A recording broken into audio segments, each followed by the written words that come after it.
말씀부터 2장 1절 말씀부터 10절 말씀까지 말씀을 전해드리겠습니다. 영상을 보고 말씀을 드리겠습니다. 레위 가족 중 한 사람이 가서 레위 여자에게 장가들어 그 여자가 임신하여 아들을 낳으니 그가 잘생긴 것을 보고 3달 동안 그를 숨겼으나 더 숨길 수 없게 되매 그를 위하여 갈대 상자를 가져다가 역청과 나무진을 칠하고 아기를 거기 담아 나일 강가 갈대 사이에 두고 그의 누이가 어떻게 되는지를 알려고 멀리 섰더니 바로의 딸이 목욕하러 나일 강으로 내려오고 시녀들은 나일 강가를 거닐 때 그가 갈대 사이에 상자를 보고 시녀를 보내어 가져다가 열고 그 아기를 보니 아기가 우는지라 그가 그를 불쌍히 여겨 이르되 이는 히브리 사람의 아기로다. 그의 누이가 바로의 딸에게 이르되 내가 가서 당신을 위하여 히브리 여인 중에서 유모를 불러다가 이 아기에게 젖을 먹이게 하리이까. 바로의 딸이 그에게 이르되 가라 하매 그 소녀가 가서 그 아기의 어머니를 불러오니 바로의 딸이 그에게 이르되 이 아기를 데려다가 나를 위하여 젖을 먹이라. 내가 그 삭슬 주리라. 여인이 아기를 데려다가 젖을 먹이더니 그 아기가 자라매 바로의 딸에게로 데려가니 그가 그의 아들이 되니라. 그가 그의 이름을 모세라 하여 이르되 이는 내가 그를 물에서 건져내었음이라 하였더라. 아멘. 예, 오늘 또 모세 언약에 대해서 계속해서 말씀을 증거하겠습니다. 모세는 어디서 건져냈습니까? 나일강에서. 오늘 본 말씀 보니까 확실하게 나오죠.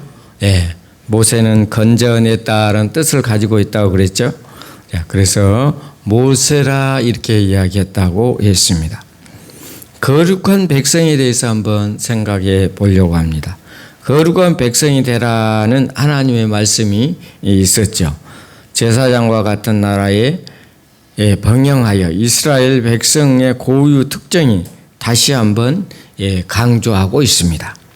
거룩한 백성은 하나님이 아브라함에게 하신 약속, 즉 내가 너의 큰 민족을 되게 하리라고 말씀했죠. 아브라함을 통해서 큰 민족을 이루신다고 이야기했는데 그 이스라엘 백성이 어때? 야곱을 통해서 애굽으로 내려가서 70명이 내려갔는데 돌아올 때는 어쨌습니까? 장정만 60만 명. 그 많은 생명들을 하나님이 보내주시고 그 하나님의 약속을 지키신 것을 우리가 성경을 통해서 알 수가 있습니다. 하나님의 존재와 성품과 일치하심과 조금도 흐트림 없이 그 약속을 지켜 나가신다는 것입니다. 하나님은 하나님 외에 다른 모든 피조물과 구별되며 나타내는 표현을 이렇게 하나님을 거룩하심으로 나타났습니다. 따라서 하나님은 거룩하시다는 것은 하나님이 유일하시고 절대적인 안전함을 표시하는 것입니다. 아브라함의 언약에서 언급한 대로 구약 성경은 91번이나 용례 가운데 51회가 흠없는 안전한 제물을 사용하라고 이야기한 것을 우리가 성경을 통해서 알 수가 있습니다. 즉 거룩한 하나님께 드리는 제는 안전함의 용법을 우리가 발견하고 있습니다. 거룩하신 하나님은 안전한 분이시다는 것입니다. 거룩하신 안전하신 하나님의 본질 자체를 우리가 알아야 된다는 것입니다.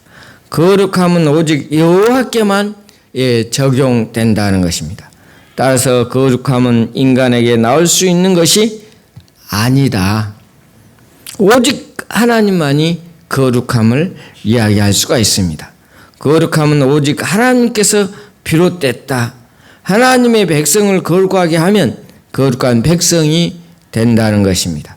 하나님이 장소나 물건을 거룩하게 하면 성소 선물이 된다고 신명기 7장 6절에는 이야기해 주고 있습니다. 그런데 거룩함은 단순한 구별되는 의미를 넘어선다는 것입니다. 거룩함은 성결하게 된다는 것입니다. 즉 이 세상에서 거룩함이란 하나님께 성별된 하나님께 바치는 것을 의미하고 있습니다. 이제 이스라엘 열방 중에서 하나님이 특별한 소유로 어째 성별되었다. 그들은 세상의 열방을 위해 하나님께서 바신 백성이다. 여러분, 하나님께 드리는 뭐예요? 백성입니다. 우리가 예수 그리스도를 마음에 영접하는 자는 하나님의 백성이라 이렇게 이야기합니다. 예수님이 이 땅에 오신 목적이 뭐냐? 구원에 하기 위해서 오시다. 예수의 뜻이 뭐라고 그랬습니까? 자기 백성을 죄에서 구원할 자다. 우리는 하나님의 백성이요, 하나님이 우리 죄를 구원해 주신다는 것을 알아야 됩니다. 왜? 예수 그리스도가 이 땅에 오셨기 때문에. 그걸 위해 예수님이 이 땅에 오셨다는 것입니다.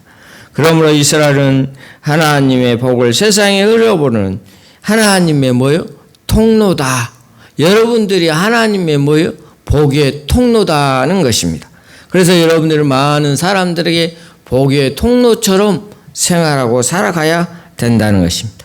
결론적으로 이스라엘 백성에 대한 약속이 무엇인가? 제사장 나라. 여러분, 거룩한 뭐요? 제사장입니다. 왕 같은 제사장, 또 제사장 나라. 여러분, 예수 그리스도가 우리 안에 있으므로 우리는 거룩한 백성이 되어지는 것입니다. 절대적인 이스라엘 신분보다는 온 세상을 향한 이스라엘 기능을 표현하는 우리 안에 예수 그리스도가 있기 때문에 우리는 하나님의 백성이요 거룩한 백성이라는 것을 우리가 알아야 될 것입니다. 거룩한 백성은 전체로 우리가 알아야 된다는 것입니다. 이스라엘 백성의 신분과 기능은 무 자르듯이 완전히 구별할 수는 없습니다. 그러나 이스라엘은 무게 중심이 기능적으로 기운다는 것은 무엇입니까? 그러므로 이스라엘 존재의 가치는 사명을 감당해야 된다는 것입니다. 그것은 즉 여러분들도 사명을 감당해야 된다. 여러분의 사명은 예수 그리스도의 안에서 하나님의 자녀의 삶으로 사명으로 살아가야 된다는 것입니다. 우리가 율법 하면 토라라 이렇게 이야기합니다. 토라는 율법이다 이렇게 이야기를 하죠. 구약 성경에서 언약상의 의무를 지칭하는 말로 자주 사용하는 것이 뭐예요? 토라, 율법 이야기를 합니다. 히브리어 용어로 주로 지칭하는 바는 이미 결정된 관계의 틀 안에서 주어진 삶의 지침을 이야기하고 있습니다. 우리는 성경의 말씀대로 살아가야 할 의무가 있다는 것입니다. 하나님의 아들로 살아가려면 하나님의 딸로 하나님의 자녀로 살아가는 데 있어서 하나님의 자녀의 삶을 살아야 된다는 것입니다. 세상 나라의 법은 공동체의 질서의 번영을 위해 지도자나 지도자의 그룹이 뜻을 모아 만드는 법입니다. 그러나 율법은 모세나 이스라엘 백성의 지도자가 만든 것이 아닙니다. 하나님은 이스라엘 백성에게 하사하신 그 십계명이 있다는 것입니다. 그 뜻은 율법이 하나님의 성품에서 나왔다는 것입니다. 하나님이 베푸신 은혜 우리가 상기해 보아야 됩니다. 출애기 20장에 보면 십계명이 나오죠. 이스라엘은 오늘이 있기까지 하나님을 진실한 사람으로 그들을 번성시키고자 여기까지 인도했다고 모세는 이야기하고 있습니다. 우리가 십계명 하면 뭡니까? 하나님 사랑, 이웃 사랑을 이야기하죠. 하나님께서 말하는 거 우리가 1계명부터 4계명까지는 하나님을 위해서요. 5계명부터 10계명까지는 인간들을 위해서 쓰신 말씀입니다. 우리 한번 10계명을 한번 생각해 볼까요? 1계명은 무엇입니까? 나의 다른 신들을 두지 마라. 두 번째는 우상을 만들지 말고 절하지 말라. 세 번째는 하나님의 이름을 망령되게 일컫지 말라. 네 번째는 안식일을 거룩하게 지키라. 다섯 번째는 내 부모를 공경하라. 여섯 번째는 살인하지 말라. 일곱 번째는 간음하지 말라. 여덟 번째는 뭡니까? 도둑질하지 말라. 그 다음에 뭡니까? 거짓 증거하지 말라. 10번째는 탐내지 말라. 이렇게 해서 십계명이 이루어졌죠. 여러분 십계명 잘 알고 있잖아요.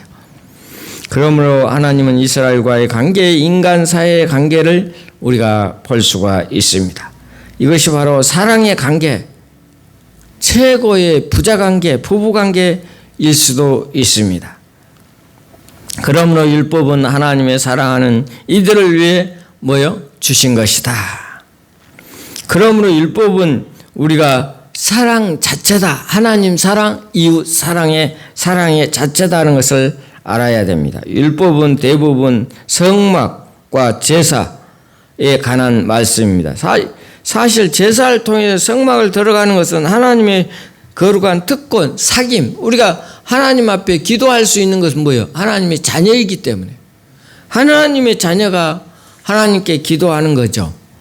아들이 아버지한테 이야기한 것처럼 우리는 하나님의 자녀로서의 삶을 살아가는 우리 대림 새생명교회 모든 성도들이 되시기를 바랍니다. 여호와께서 백성을 사랑하시니 모든 성도가 그의 수중에 있으며 주의 발 아래 앉아서 주의 말씀을 받는도다. 모세가 우리에게 율법을 명령하셨으니 곧 야곱의 총회의 기업이로다 라고 신명기 33장 3절부터 4절에 이야기해 주고 있습니다. 그러므로 하나님의 율법과 하나님의 사랑을 분리하면 더는 율법이 아닙니다. 그것이 바로 사랑이라는 것입니다. 율법의 의미가 되고 자랑거리가 되고 다른 사람들을 가르치는 무서운 칼날이 될 수도 있죠. 또한 율법을 통해 무엇을 얻으려는 율법주의에 빠져서는 우리가 안 되는 것입니다. 결국 율법은 우상이 되어서는 안 된다는 것입니다. 하나님의 사랑의 성품을 드러내는 것이 바로 율법입니다. 율법을 좋은 것이고 복된 것입니다. 율법은 하나님의 사랑을 드러내는 것이다라는 것을 우리가 알아야 되는 것입니다. 창세기에는 하나님은 이스라엘 백성에게 당신이 어떤 하나님인지를 계시해 주고 있습니다. 그 첫 번째 계시는 하나님의 창조입니다. 하나님께서 이 모든 것을 어째요? 창조하신 것을 우리가 창세기를 통해서 알 수가 있죠. 그 창조의 역사가 얼마나 귀한가. 사람은 어떻게 창조됐습니까? 하나님의 말씀으로 흙으로 지어서 우리의 형상대로 우리의 모양대로라고 했습니다. 사람은 누구의 형상대로? 하나님의 형상대로. 우리는 모두 다 하나님의 형상대로 만들어진 사람입니다. 여러분 귀합니까? 안 귀합니까? 여러분 한 사람 한 사람이 모두 다 어째요? 귀합니다. 왜? 하나님의 형상으로 만들어져 있기 때문에 그렇습니다. 신명기 6장 4절부터 5절에는 이렇게 이야기했습니다. 이스라엘아 들으라. 우리 하나님 여호와는 오직 유일한 여호와이시니 너는 마음을 다하고 뜻을 다하고 힘을 다하여 내 하나님을 사랑하라. 이렇게 신명기 6장 4절부터 5절에는 이야기해 주고 있는 것입니다. 우리가 하나님 사랑, 이웃 사랑을 우리가 잘 알아야 됩니다. 레위기 19장 18절에는 이렇게 이야기했습니다. 내 이웃을 사랑하기를 내 자신과 같이 하라. 나는 여호와이시니라. 내 이웃을 사랑하기를 내 몸과 같이 사랑하라고 레위기에서는 이야기해 주고 있습니다. 우리는 이웃을 얼마나 사랑하고 있습니까? 내 자신을 위해서, 나만을 위해서, 또 우리 가족을 위해서 살아가지는 않습니까? 우리의 삶을 한번 되돌아봐야 됩니다. 많은 사람들이 나를 어떻게 생각할까? 여러분 한 사람 한 사람이 생각해 보시길 바랍니다. 내 친구, 내 지처, 내 주위에 있는 사람이 나를 볼 때 뭐라고 생각하는? 내가 저 사람들에게 예수 믿는 것을 이야기해도 욕 안 먹을 정도로 살아가고 있는가? 너나 예수 믿으세요 라고 이야기를 들을 수 있는 사람인가? 우리의 삶 자체가 하나님의 영광을 위해서 살아야 된다는 것입니다. 하나님은 아브라함에게 내 앞에 행하여 안전하라고 이야기하고 있습니다. 우리가 하나님 앞에서 안전한 사람이 되려고 하면 내 행동, 내 말 하나하나가 주님이 원하는 뜻대로 살아가야 된다는 것입니다. 모세의 새 언약을 사랑의 율법이 그것을 보여주고 있습니다. 우리의 삶도 사랑에 넘치는 우리 대림 새생명교회 모든 성도들, 영상을 보는 모든 성도들이 되게 우리가 살아가야 될 것입니다. 율법을 통해 열방을 구원하는 통로는 하나님의 쓰임을 받게 된다는 것입니다. 그러므로 율법은 성문화한 문자가 아닙니다. 율법을 오고 가는 이스라엘 백성의 마음에 새긴 사랑의 지침이 되어야 됩니다. 우리 마음속 깊이 사랑에 느껴지는 그러한 성도들이 되시기를 바랍니다. 사랑하지 않고 줄 수 있지만 우리는 서로의 사랑을 확인하면서 살아가는 우리 성도들이 되시기를 바랍니다. 율법은 십계명, 도덕법과 판례법으로 구분할 수가 있습니다. 십계명 출애굽기 20장에 십계명이 나오죠. 2인칭 명령형으로 되어 있습니다. 하나님이 직접 돌판에 써서 이스라엘 백성에 하사한 것이 바로 십계명입니다.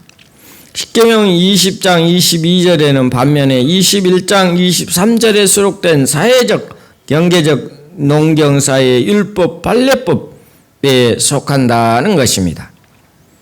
가장 일반적인 의미는 기존의 상위 법에 의존하여 일종의 판례법을 지칭합니다. 이 판례법은 그들을 어길 때 그에 해당하는 형법이 따르죠. 또한 제단, 절기, 제사, 정결, 예식 등 여러 의식법을 포함되고 있습니다. 우리나라도 법이 있죠.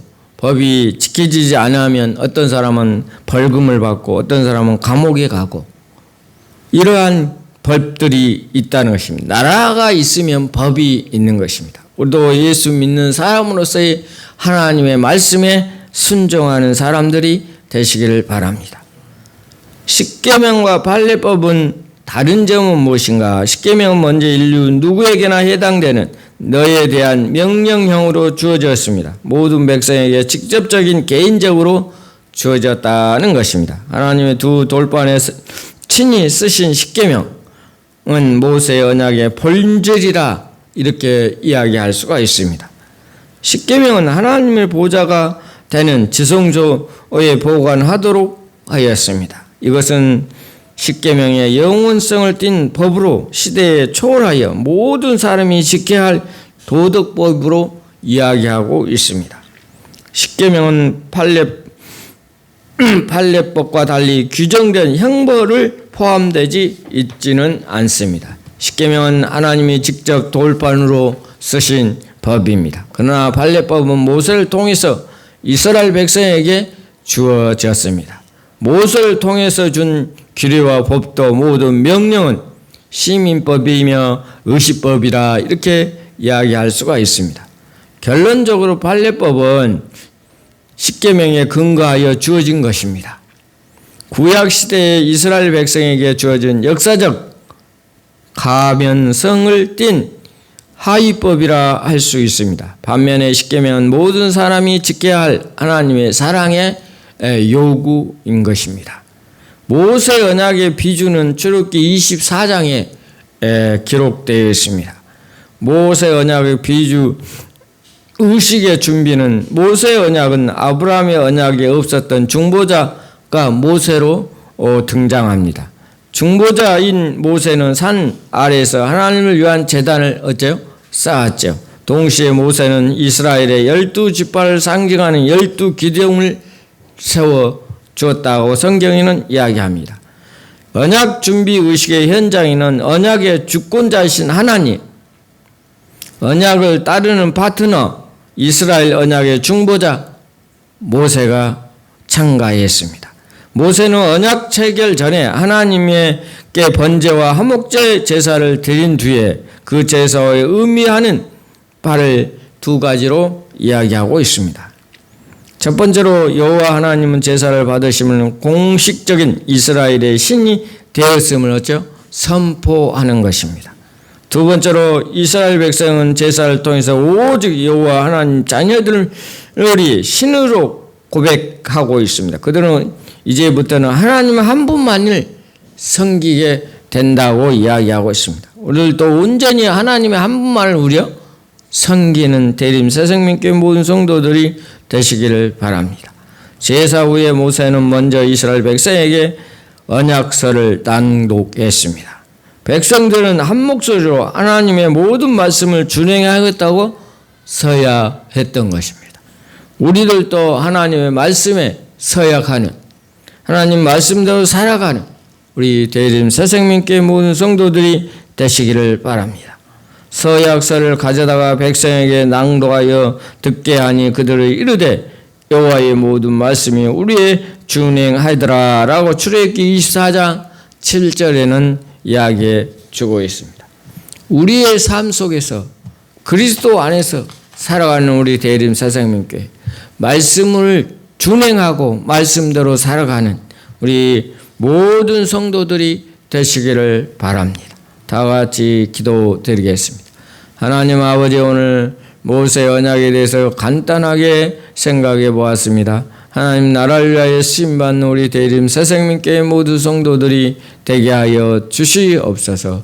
말씀 안에서 살아갈 수 있게 도와주시옵소서. 예수님의 이름으로 간절히 기도하옵나이다. 아멘.